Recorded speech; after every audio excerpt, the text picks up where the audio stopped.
अस्सलामु अलैकुम वरहमतुल्लाहि वबरकातुहू। एक बड़ी कंपनी के गेट के सामने एक मशहूर समोसे वाले की दुकान थी। लंच टाइम में अक्सर कंपनी के मुलाजिम वहां आकर समोसे खाया करते थे। एक दिन कंपनी के एक मैनेजर ने समोसे खाते खाते समोसे वाले से मजाक में पूछा, यार शाहिद, अपनी दुकान तुमने बहुत अच्छी तरह सेट की है, लेकिन क्या तुम्हें नहीं लगता कि तुम अपना वक्त और टैलेंट समोसे बेचकर बर्बाद कर रहे हो? सोचो, अगर तुम मेरी तरह इस कंपनी में काम कर रहे होते तो आज कहाँ होते? हो सकता है शायद आप भी आज मैनेजर होते मेरी तरह। इस बात पर समोसे वाले शाहिद ने बड़ा सोचा और बोला, सर, ये मेरा काम आपके काम से कहीं बेहतर है।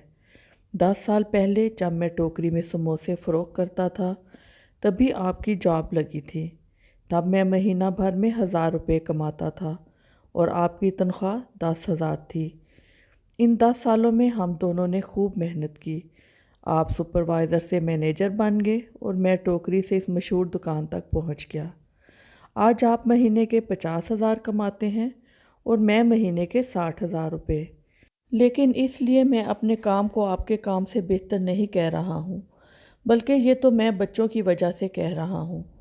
ज़रा सोचिए, मेरे बेटे को ये सब नहीं झेलना पड़ेगा। मेरी दुकान मेरे बेटे को मिलेगी। मैंने ज़िंदगी में जो मेहनत की है इसका फ़ायदा मेरे बच्चे उठाएंगे, जबकि आपकी ज़िंदगी भर की मेहनत का फ़ायदा आपके मालिक के बच्चे उठाएंगे। अब आप अपने बच्चे को डायरेक्ट अपनी पोस्ट पर तो नहीं बिठा सकते ना। इसे भी आप ही की तरह ज़ीरो से शुरुआत करना पड़ेगी और अपनी मुद्दत के इख्तिताम में वहीं पहुंच जाएगा जहां अभी आप हो, जबकि मेरा बेटा बिज़नेस को यहां से और आगे ले जाएगा और अपने दौर में हम सब से बहुत आगे निकल जाएगा। अब आप ही बताइए कि कैसे मेरा वक्त और टैलेंट बर्बाद हो रहा है। मैनेजर साहब ने समोसे वाले को 2 समोसे के 20 रुपये दिए और बगैर कुछ बोले वहाँ से खिसक गया।